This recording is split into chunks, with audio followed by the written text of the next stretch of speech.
Muito boa tarde a todos e a todas. Bem-vindos. Muito bem-vindos. Alguns de vós ainda estão em horas de sábado, nós também, mas o sol já está muito baixinho, daqui a pouco é noite. Então, desejamos que todos se sintam muito bem. Estamos no nosso 32º estudo. Ok? E vamos então estudar hoje um pouco, talvez não sei se conseguiremos todo, porque o capítulo é de extrema importância, o capítulo 38 do Grande Conflito. Antes mesmo de começarmos, vamos curvar as nossas cabeças para pedir a direção divina. Querido Deus, eterno Pai que está nos céus, toda a honra, toda a glória sejam dadas ao seu nome. Somos seus filhos, somos do Senhor e o Senhor é nosso. E viemos aqui ao Pai para ouvirmos a sua voz a falar-nos ao coração e à mente, preparando um exército que estará nas suas posições e devidamente equipado e preparado para os últimos tempos. Que o Senhor nos dê a coragem, a ousadia que tiveram os nossos irmãos do passado e que nos dê o entendimento para podermos discernir a sua voz e a força moral para obedecer. É o que lhe suplicamos em nome de Jesus. Amém. Ok, então este capítulo é de suma importância. Ele, como eu já disse, ele começa a partir de agora a fazer uma descrição detalhada de Daniel capítulo 11, versículo 41 em diante. E também do Apocalipse capítulo 18, verso 1 a 4, especificamente. Portanto, aquilo que estava em Daniel foi revelado no Apocalipse. E aquilo que está no Apocalipse foi detalhado, não foi revelado, porque o Apocalipse já é revelação, mas foi detalhado e pormenorizado no Grande Conflito. Vejam como Deus é espetacular, não é? Ele ajuda-nos a compreender Daniel através do Apocalipse e ajuda-nos a compreender o Apocalipse através do Grande Conflito.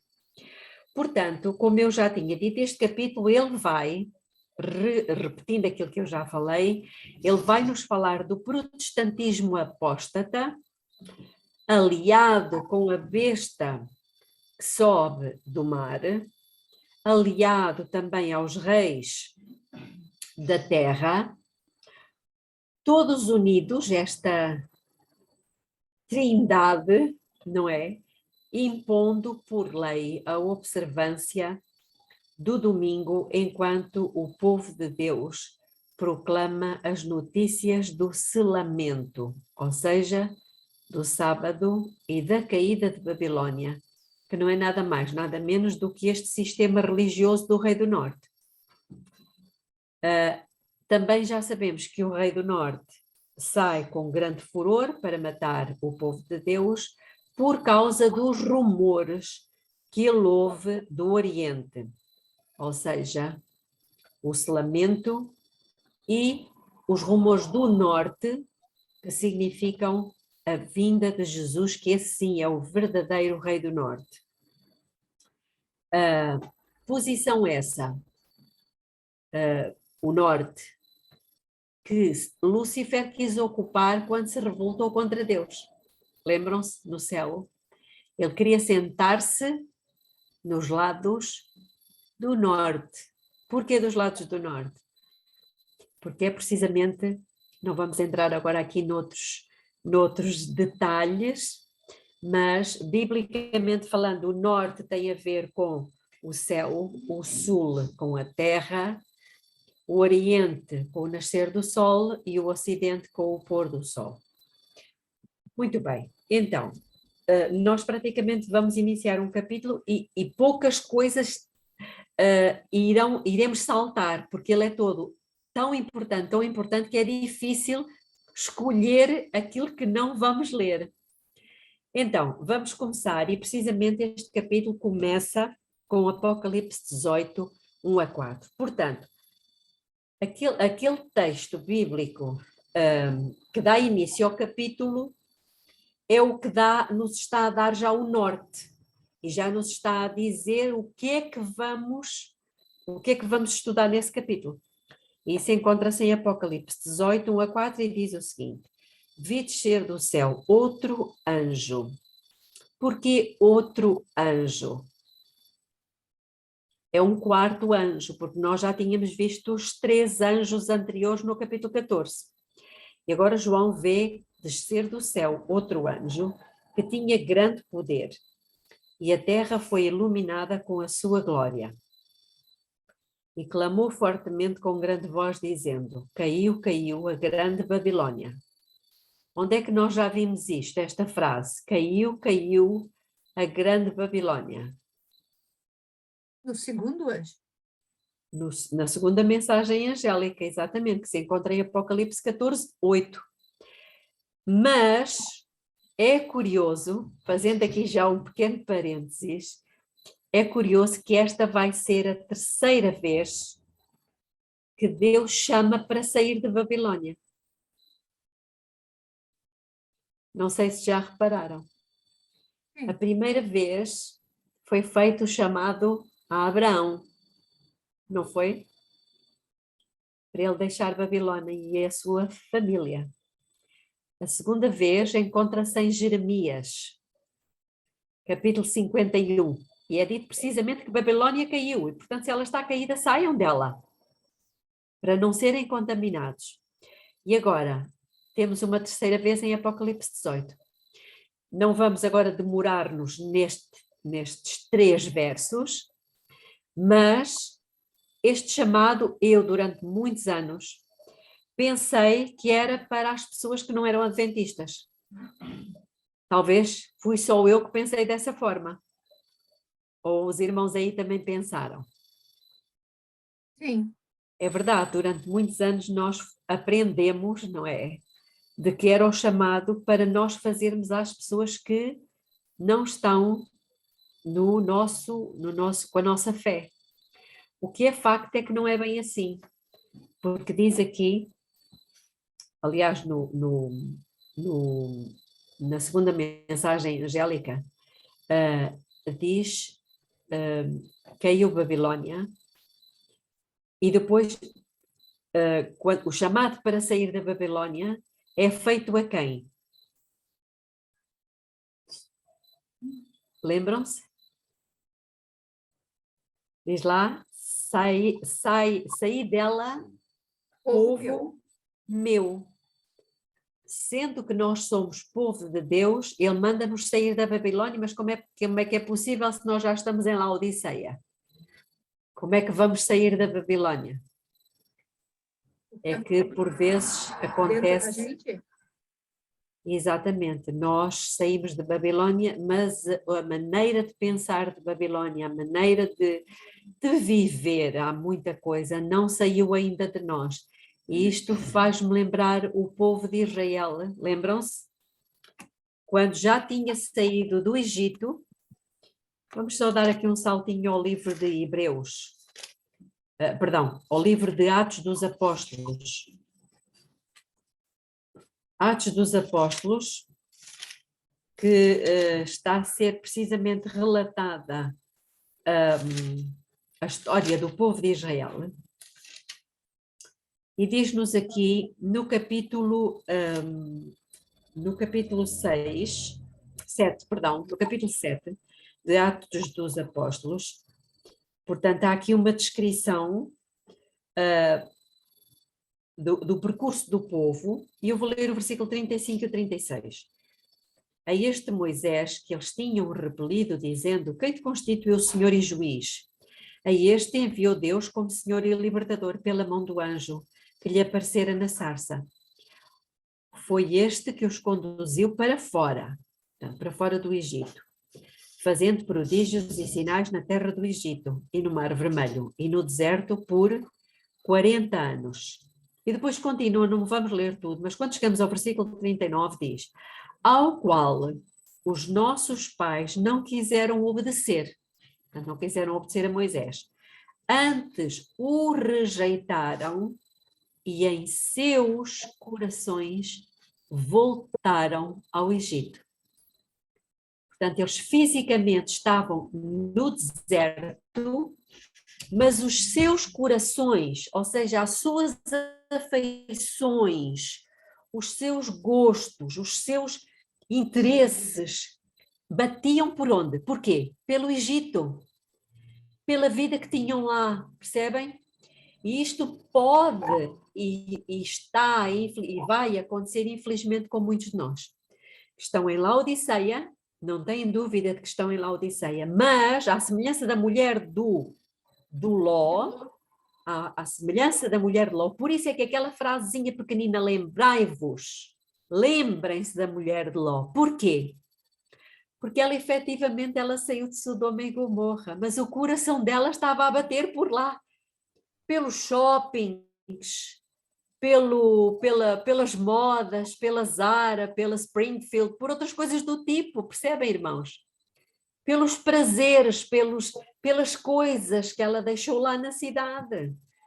E, portanto, este chamado para sair de Babilônia não é só sair da cidade em si, não é? E passarmos para a igreja, para a maneira de pensar da igreja, mas é também nós abandonarmos tudo aquilo que pertence lá à Babilônia. E então aqui o anjo diz, caiu a grande Babilônia e se tornou morada de demónios. Isto não aconteceu ainda no Apocalipse 14.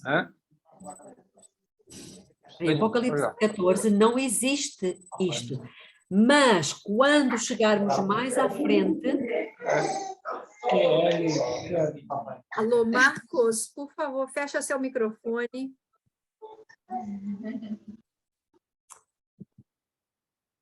Muito obrigada. Quando chegamos ao Apocalipse 18, já alguma coisa aconteceu. Portanto, ela não só está caída, e nós já sabemos que esta Babilônia não é só a Igreja de Roma, mas é também as filhas, porque elas participam das mesmas coisas, têm o mesmo espírito, têm uma mesma intenção, têm uma mesma forma como é que foi, de governo, podemos dizer assim, mas não só isso, mas ela já se tornou morada de demónios. E coito ou guarida de todo o espírito imundo e guarida de toda a ave imunda e detestável ou aborrecível. E quando falamos aqui de aves, estamos a falar de demónios. Uau! Isto é terrível. Dizer que as igrejas que constituem Babilônia são guarida de demónios é algo forte, ou não? E como é que nós sabemos que estas aves simbolizam demónios? Não fomos nós que nos lembramos disso, pois não? Não, nós baseamos-nos através da parábola do semeador. Lembram-se da parábola do semeador que se encontra em Mateus 13? Para quem ainda talvez ainda não prestou atenção a este detalhe, mas é importante nós colocarmos isto nas nossas Bíblias. Mateus capítulo 13, quando Jesus conta a parábola do semeador, ele conta a parábola, não é? Que uma semente caiu, versículo 4, à beira do caminho e vieram as aves, aqui temos as aves, e as comeram aquelas sementinhas. E quando Jesus vai dar a explicação, nós agora vamos ler o versículo... Ora bem, vamos ler quando Jesus explica esta parábola. Está no versículo 18 e 19. Ouvi, pois, a parábola do semeador. Todo o que ouve a palavra do reino e não a entende, o que é que acontece? Vem o maligno e arrebata o que foi semeado no seu coração. Esta é o que foi semeado à beira do caminho. Então, o que é que foi aquela ave que roubou a semente, que comeu a semente que estava à beira do caminho? É o maligno, Satanás e os seus anjos. Portanto, ave, quer na parábola, quer na profecia, significa demónios, malignos, ok? E, portanto, quando vamos a Apocalipse, estas igrejas que constituem todas Babilónia, a mãe e as filhas, elas se tornaram abrigo de aves aborrecíveis e detestáveis. São, portanto, demónios. Não é nada mais absurdo do que sabermos que dentro de uma igreja, ou melhor que uma igreja, é um covil de demónios. E não somos nós que estamos a afirmar. Parece contraditório, mas não é. Porque se há uma forma, não é por acaso que Jesus diz tantas vezes: acautelai-vos que ninguém vos engana, acautelai-vos que ninguém vos engana. Os enganos seriam brutais e estão a ser já nos últimos dias. Nada melhor para enganar pessoas que são religiosas do que uma religião. Muito bem.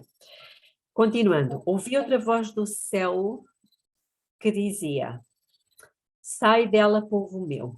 Aqui temos o chamado para sair da Babilónia, mas também para deixar a maneira de pensar da Babilónia. Para que não sejais participantes dos seus pecados. O que é que Deus está a dizer? Que dentro da Babilónia há muitos pecados. E para que não incorras nas suas pragas. O que é que Ele está a dizer? Que as pragas vão cair sobre quem? Babilónia. As igrejas que constituem Babilónia. Então Deus, a misericórdia de Deus é tão espetacular que está a chamar todos para que saiam dessas ideologias, para que ele não tenha que fazer aquilo que ele não quer fazer, não é? Que é enviar as pragas sobre nós. Esta passagem, parágrafo 2, indica um tempo em que o anúncio da queda de Babilónia, conforme foi feito pelo segundo anjo de Apocalipse 14, deve repetir-se com a menção adicional das corrupções que têm estado a introduzir-se nas várias organizações que constituem Babilónia. Aqui temos as várias corrupções a todos os níveis. As pessoas veem o seu dinheiro extorquido, não é? Como se elas não derem dinheiro é sinal que elas não têm fé. Se elas não falam línguas, é sinal que elas não têm o Espírito Santo. Quando o Espírito Santo não deu só o dom de línguas, ele tem 9 dons para distribuir, e o de línguas é apenas um, ok? E por aí vai, para não falar das doutrinas, ok? Para não falar das doutrinas. Desde que esta, portanto, constitui Babilónia, desde que esta mensagem foi pela primeira vez proclamada no verão de 1844. Ou seja, desde 1844 que a mensagem do segundo anjo é absolutamente verídica. Mas as igrejas que nesta altura rejeitaram a mensagem, a última mensagem de advertência, que são as 3 mensagens angélicas e a mensagem ao mesmo tempo de justificação pela fé, todas essas igrejas que rejeitaram esta mensagem, ou seja, a mensagem de que Jesus passa do santuário, do lugar santo para o lugar santíssimo e que se iniciaria o juízo, todas as que rejeitaram esta mensagem, elas ficaram em trevas. E em trevas o inimigo pode fazer delas o que ele quer. Há cenas as mais absurdas, pessoas que gritam, pessoas que espumam, pessoas que se deitam no chão, pessoas que fazem os mais absurdos, sem apoio bíblico nenhum. Não temos nas escrituras nenhum tipo de sanção, de suporte, obrigada, suporte para justificarmos aqueles espetáculos, aquela gritaria, aquela confusão que se vê em praticamente todas as igrejas, não é que são as filhas. Muito bem. Um pouco mais à frente, ainda no parágrafo 2 diz: Cristo é desprezado com o desdém que se lança à sua palavra e ao seu povo. Sendo os ensinos do espiritismo aceitos pelas igrejas, removem-se as restrições impostas ao coração carnal e o professar a religião se tornará um manto para ocultar a mais vil iniquidade. A crença nas manifestações espiritualistas abre a porta a quê? Às tais aves imundas, aos espíritos enganadores e doutrinas de demónios, e assim a influência dos anjos maus será sentida nas igrejas. E, irmãos, posso-vos dizer uma coisa: as igrejas protestantes, na sua grande maioria, são muito alérgicas quando nós falamos de doutrinas. Mas é a própria Bíblia que diz que muitos seriam enganados, dando ouvido a espíritos enganadores e doutrinas de demónios. Realmente. Então, irmãos, é porque existem doutrinas, mas existem verdadeiras doutrinas e doutrinas de demónios. Como é que nós sabemos ver a diferença? Estudando a Bíblia. Porque não é bíblico. Exatamente. Temos que ser verdadeiramente conhecedores. E digo-vos uma coisa, há coisas que parece mesmo que são doutrina verdadeira e não são. Ainda hoje falava com um irmão que me dizia que durante muito tempo acreditou em certas coisas, tal e qual como eu também acreditei em certas coisas e já era adventista. Entretanto, Deus, na sua misericórdia, tem feito com que a luz brilhe mais e mais até termos o quadro completo, ou seja, até ser dia perfeito, ou seja, sem nenhuma zona cinzenta. Tudo absolutamente claro, para não termos dúvidas, para não sermos enganados. Parágrafo 3. A respeito de Babilônia, no tempo referido nesta profecia, declara-se: os seus pecados acumularam-se até ao céu, e Deus se lembrou das iniquidades dela. Encheu a medida da sua culpa, e a destruição está pronta a cair sobre ela. Mas Deus ainda tem um povo em Babilônia. E antes de sobrevirem os seus juízos, esses fiéis devem ser chamados a sair para que não sejam participantes dos seus pecados e não incorram nas suas pragas. Quem é que os vai chamar para sair? Nós. Nós que não somos melhores do que eles, irmãos. Ninguém se julga melhor do que esses filhos de Deus só por termos mais luz. Não, nós apenas temos mais responsabilidade. Se há pessoas que devem ser mais gentis, somos nós. Se há pessoas que devem ser mais puras, somos nós. Se há pessoas que devem ser mais bondosas, somos nós. Se há pessoas que devem ser mais mansas, somos nós. Grande é a responsabilidade do povo de Deus. Porque antes de nós falarmos, há uma frase que eu gosto muito que diz: o teu exemplo fala tão alto que eu não consigo ouvir a tua voz. Não é? O nosso exemplo acima de tudo. É esta a razão de ser do movimento simbolizado pelo anjo descendo do céu, iluminando a terra com a sua glória e clamando fortemente com grande voz, anunciando os pecados de Babilônia. Então, qual é o significado do anjo de Apocalipse 18? Na minha opinião, é a caída, a chuva serôdia caindo de maneira espetacular para dar esse poder para a gente fazer essa pregação que tem que ser feita, esse último final aí. Ou seja, está certo, Cláudia, mas claramente o anjo é um movimento, é o que está aqui, não é verdade? É um movimento simbolizado pelo anjo, ou seja, não é algo que é estático. é um movimento, são pessoas que estão percorrendo um caminho, que percorreram um caminho e continuam a percorrer um caminho que é estreito, que é difícil, que é de abnegação, que é de sacrifício. Pessoas que tiveram que deixar para trás muitas coisas, a sua bagagem, não é verdade? Tiveram que deixar o carro, tiveram que deixar os bens, tiveram que deixar os sacos, as carroças, lembram-se daquela visão? Deixaram tudo para trás, por amor de Cristo. E por amor, elas agora, cheias, como disse a Cláudia, do poder do Espírito Santo, elas fazem um chamado ousado e desafiador. E é isto que são os tais rumores que o rei do norte ouve e que o espantam e que o colocam assim, com medo. Porquê? Porque esse povo é um povo pequeno, humilde e pobre. Sabiam disto? Vamos ler aqui o que diz o profeta menor.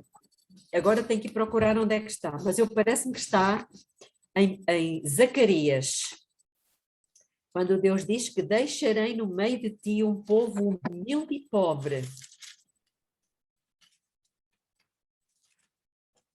E talvez eu esteja enganada.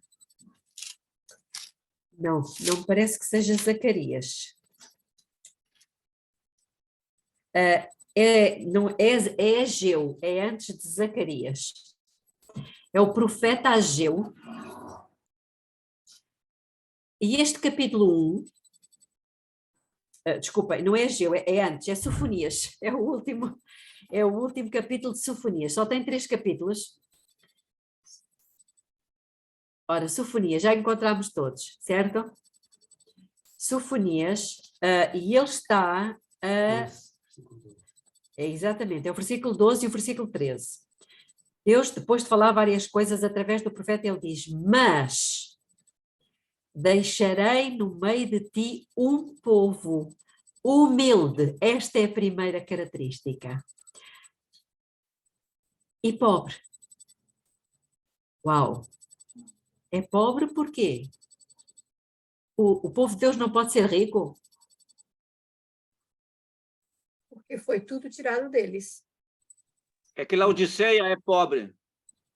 Foi tudo tirado deles. Foi tudo, a Alice falou certo, foi tudo tirado deles. Irmãos, nós vamos passar por essa situação. Ellen White fala isto nas meditações matinais Maranata. Não iremos poder comprar, nem vender, porque previamente nos foi tirado tudo, todos os nossos recursos. Eu estou-me a rir, mas eu só conheço este texto de Ellen White que diz isto. E isto tem a ver com os tempos de escravatura que temos à nossa frente.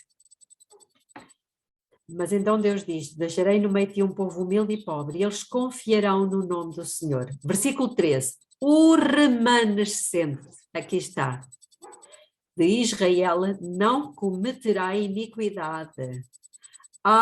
Então não vamos pecar até o fim. Nem proferirá mentira, e na sua boca não se achará língua enganosa, pois serão apacentados e se deitarão e não haverá quem os espante. Querem que eu vos leia a citação de Maranata? Sim. Que tem a ver com este texto. E nós estamos a caminho deste tempo, irmãos, e vamos ver isto aqui neste capítulo do Grande Conflito várias vezes. Sabem porquê? Porque nós estamos a entrar numa época... Carol, o texto está em Sofonias, capítulo 3, versículo 12 e 13. Ora bem, agora vamos então para as meditações matinais Maranata, do dia 20 de julho.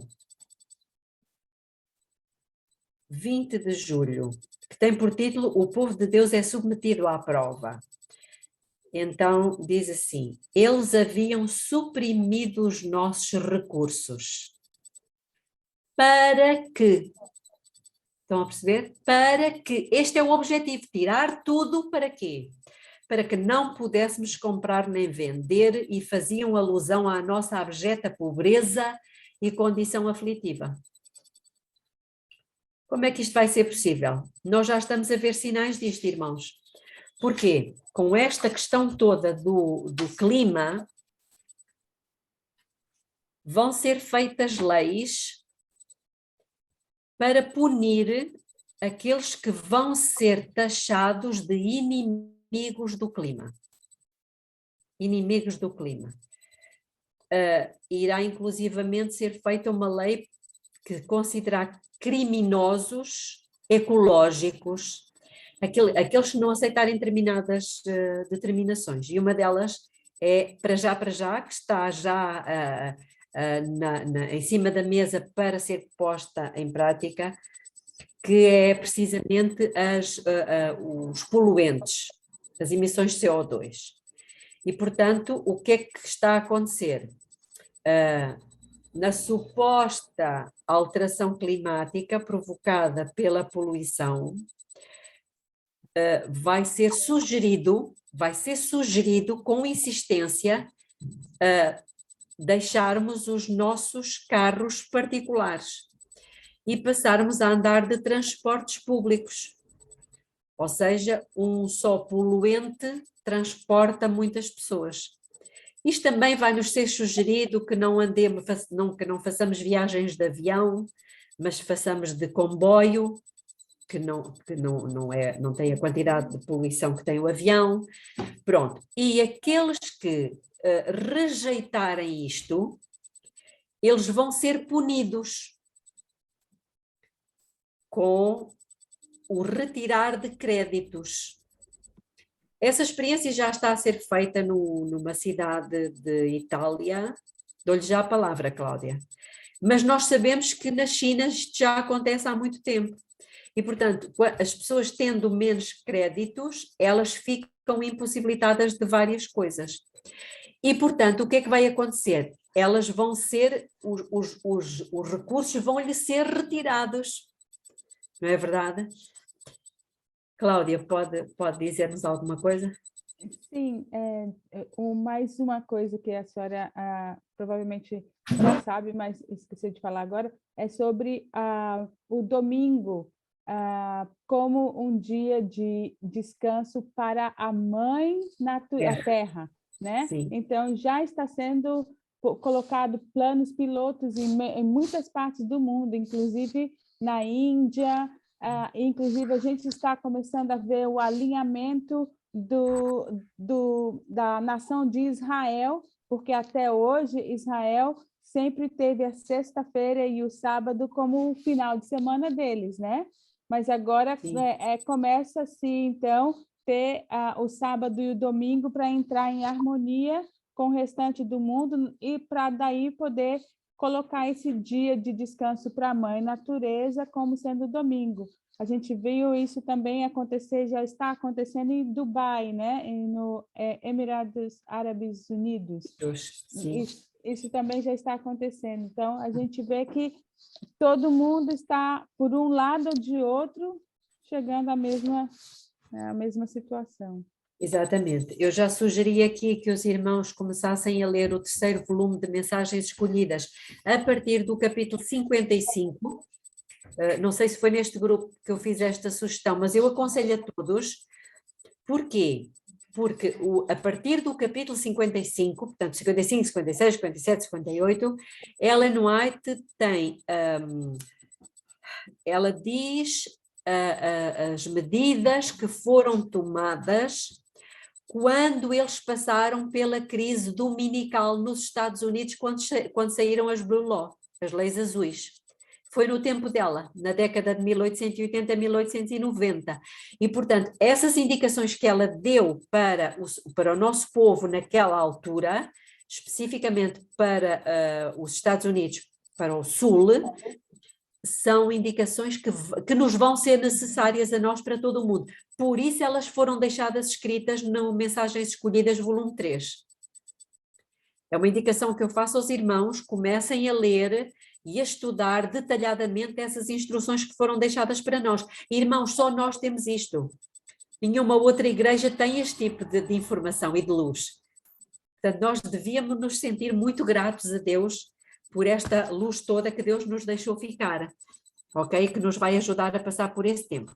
Ellen White também diz que a marca da besta nos será recomendada com insistência.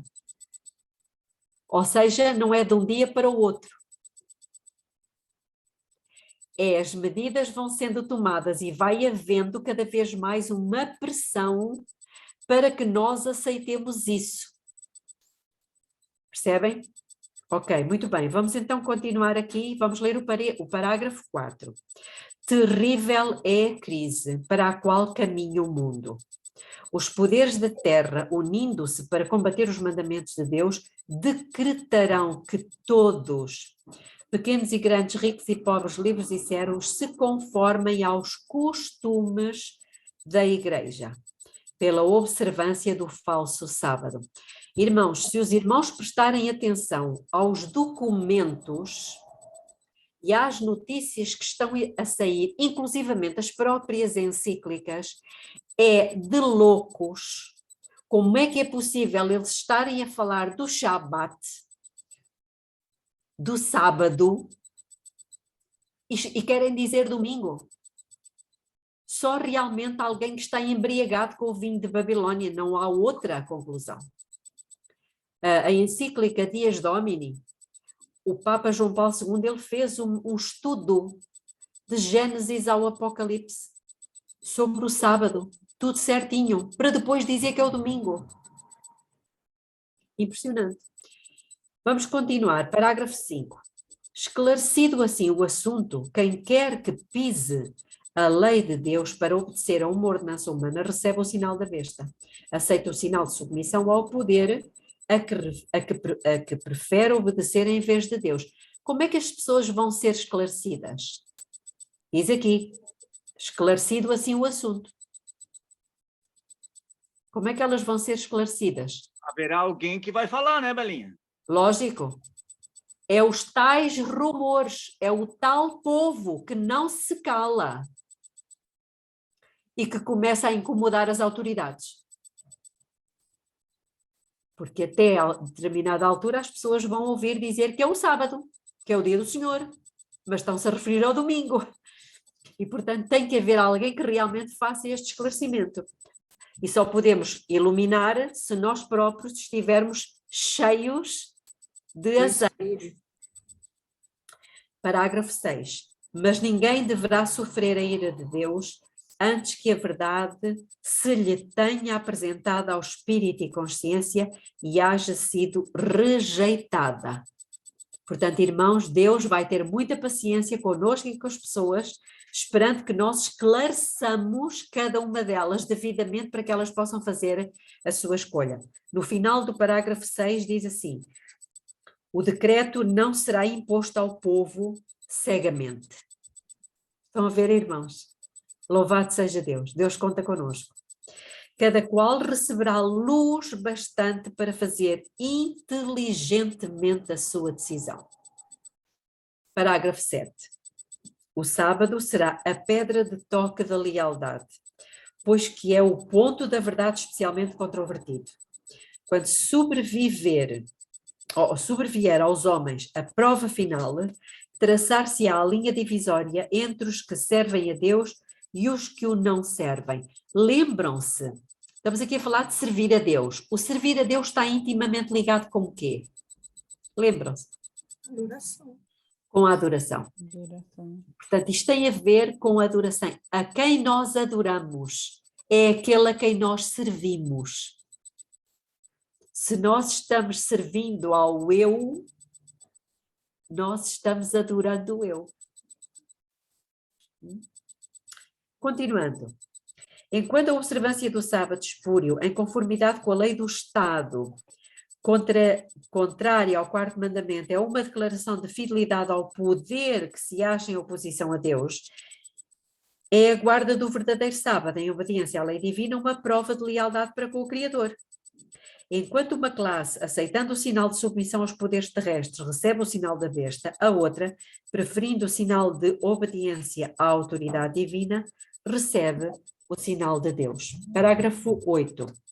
Até aqui, os que apresentavam as verdades da mensagem do terceiro anjo foram muitas vezes considerados como simples alarmistas. Então quer dizer que nós vamos fazer um percurso até essa altura. E até lá, cada vez que nós falamos certas coisas, somos considerados o quê? Alarmistas. Muitas vezes. As suas predições de que a intolerância religiosa alcançaria predomínio nos Estados Unidos e que a Igreja e o Estado se uniriam para perseguir os que guardam os mandamentos de Deus foram declaradas sem fundamento e absurdas. Afirmou-se constantemente que esse país jamais se poderia tornar outro que não o que tem sido, defensor da liberdade religiosa. Não sei se os irmãos estão ao corrente, está a haver um movimento grande nos Estados Unidos para fazer a alteração da Constituição. É um movimento muito grande e eles vão forçar o governo americano para que façam uma revisão, altera a emenda que foi feita, não é? No fundo é isso que eles pretendem. Então, mas ao ser a questão da obrigatoriedade da observância do domingo amplamente agitada, portanto isto é um processo, vê-se aproximar o facto há tanto tempo duvidado e descrito, e a terceira mensagem produzirá um efeito que antes não seria possível produzir. Ou seja, as pessoas que nos ouvirem, por isso é que nós temos que falar. Por falar nisso, deixem-me fazer um parênteses. Eu fiquei muito triste ontem, porque vocês sabem que o grande conflito vai sair, vai ser o livro do ano de 2023-24. Sabiam disto? Em todo o mundo. Mas ao que me parece, ao contrário do que foi publicado ou anunciado, ele não vai estar completo. Em lugar de 500 e tal páginas, ele vai ter 280 e tal. Uau! Eu fiquei, a sério, eu nem sei explicar como é que eu fiquei. E falei com Deus e disse, Senhor, mas como é que é possível? Então esta mensagem foi deixada para nós. Foi Deus o Criador. Será que é possível que isto venha a acontecer? Muitas coisas terão sido retiradas. Vamos ver, eu espero que não e que esteja enganada. Mas não foi essa a informação que eu já recebi. Continuando. E a terceira mensagem produzirá... já lemos isto. Parágrafo 9. Em todas as gerações, Deus tem enviado os seus servos para repreender o pecado. É tarefa fácil? Definitivamente não. Tanto no mundo como na igreja. Mas o povo deseja que se lhe digam coisas agradáveis. E a verdade clara e pura não é aceita. Chamam-nos de... como é que é? Extremistas, não é? Alarmistas, fanáticos. Muitos reformadores. Eu achei muita graça aqui. Sabem que o grande conflito, eu já disse isto aqui, o grande conflito não tem determinadas, e a Bíblia também não, algumas, não tem determinadas expressões.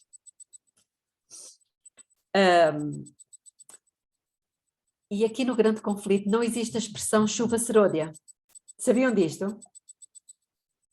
Não existe a expressão chuva serôdia. Mas reparem o que é que está aqui. Diz assim, muitos reformadores, quando iniciaram o seu trabalho, decidiram-se a exercer grande prudência ao atacar os pecados da Igreja e da nação. Esperavam, pelo exemplo de uma vida cristã pura, fazer voltar o povo às doutrinas da Bíblia. Pelo exemplo. Mas o Senhor não diz que é só pelo exemplo. mas o Espírito de Deus veio sobre eles, assim como viera sobre Elias, impelindo-o a repreender os pecados de um rei ímpio, de um povo apóstata. Não podiam conter-se de pregar as claras asserções da Sagrada Escritura, doutrinas que tinham sido relutantes em apresentar. Sentiram-se forçados a declarar zelosamente a verdade e o perigo que ameaçava as almas. Isto foi no passado, com os reformadores. Eles decidiram ser muito cautelosos, achavam, não, pelo nosso exemplo as pessoas vão aceitar. Só que o que é que diz o Evangelho de Mateus? E este Evangelho do Reino será pregado, então tem que ser falado em testemunho. Então são as duas coisas. Não é só um testemunho, também tem que ser falado. E olhem o que vai acontecer agora no futuro. As palavras que o Senhor lhes dava, eles as diziam sem temer as consequências e o povo era constrangido a ouvir a advertência. Parágrafo 10. Assim, agora, então ela agora já para o nosso tempo. Percebem? Ela deu o exemplo dos reformadores, então ela diz assim agora será proclamada a mensagem do terceiro anjo. Então, como é que ela vai ser proclamada? Só pelo testemunho, pelo exemplo? Não, também de boca. Ao chegar o tempo para que ela seja dada com o máximo poder, irmãos, se é com o máximo poder é porque ela já estava a ser dada, mas não como um alto clamor. Não como um alto clamor. É que com o poder de Deus vai ser mais intenso. Exatamente. Mas é curioso que, se nós pararmos um bocadinho para pensar, nós encontramos aqui o significado da palavra clamor, normalmente não é para a pregação de uma mensagem, pois não. Quando é que nós levantamos um clamor a Deus?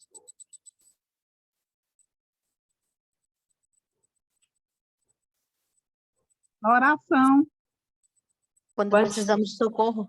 Ora, aí está, quando precisamos de socorro. E quando é que vamos precisar de socorro? Quando levantarmos a nossa voz como uma trombeta. Aí a serpente vai levantar a sua cabeça contra nós. Percebem? E nós precisaremos de levantar um clamor ao Senhor. Então, primeiro há o toque de trombetas e depois, então, o clamor a Deus. Mas vamos continuar. Ao chegar o tempo que ela seja dada com máximo poder, o Senhor operará por meio de humildes instrumentos, dirigindo a mente. Isto é muito interessante. A mente dos que se consagram ao seu serviço. Os obreiros serão qualificados mais pela unção do seu espírito do que pelo preparo das instituições de ensino. Homens de fé e oração serão constrangidos com zelo santo, declarando as palavras que Deus lhes dá. Os pecados de Babilônia serão patenteados, ou seja, ficarão a nu. Os terríveis resultados da imposição das observâncias da Igreja pela autoridade civil, isto é um primeiro aspecto. As incursões do espiritismo, segundo aspecto. Os furtivos, mas rápidos progressos do poder papal, terceiro aspecto. Tudo será desmascarado. Por meio destes solenes avisos, o povo será comovido. Milhares e mais milhares que nunca ouviram palavras como essas, escutá-las-ão. Com espanto, ouvirão o testemunho de que Babilônia é a Igreja. Caída por causa dos seus erros e pecados, por causa da sua rejeição da verdade enviada do céu a ela. Cláudia, quer dizer alguma coisa antes de continuarmos? Sim, muito rapidinho, só voltando ao começo do parágrafo, quando você estava a falar das pessoas que vão estar pregando o evangelho nesse momento. A gente vê aqui a senhora White falando que não vão ser os pastores que receberam, fizeram cursos de teologia, mas sim os irmãos leigos, né? Então, nós, em outras palavras, então esse é o nosso tempo de estudarmos a Bíblia, para que a gente possa estar pronto para receber esse poder que vai vir do Espírito Santo, para então sairmos a pregar. E é importante a gente saber que não vai ser só a pregação do Evangelho nesse momento que nós vamos estar fazendo, mas também o trabalho de médico missionário. É um braço ajudando o outro. A gente não vai poder ir só com o braço. Não é só o braço do Evangelho, são o braço da obra médica missionária com o Evangelho junto. E esse é o nosso tempo agora de adquirir esse conhecimento. Exatamente. Continuando, ao ir o povo aos seus antigos ensinadores com a ávida pergunta: são estas coisas assim? Portanto, o povo vai perguntar aos pastores: será que isto é mesmo assim? Isto que nós estaremos a pregar? Os ministros apresentam fábulas, profetizam coisas agradáveis para acalmar-lhes os temores e silenciar a consciência despertada. Mas, visto que muitos se recusarão a satisfazer-se com a mera autoridade dos homens, pedindo um claro assim diz o Senhor, o ministério popular, semelhante aos fariseus da antiguidade, cheio de ira, por ser posta em dúvida a sua autoridade, denunciará a mensagem como sendo de Satanás e agitará as multidões amantes do pecado para ultrajar e perseguir os que a proclamaram, os que a proclamam. Portanto, isto está aqui muito bem descrito, e por isso é que este capítulo é tão importante. Vamos ficar aqui no parágrafo 11, estamos em cima da nossa hora. Para a semana, se Deus quiser, vamos terminar o capítulo, mas os irmãos que quiserem ler daqui para a frente podem ler, porque aqui nós encontramos muito descrito algumas coisas que Jesus falou em Marcos, capítulo 13. Marcos 13 e Daniel 11. Muito bem, vamos orar então.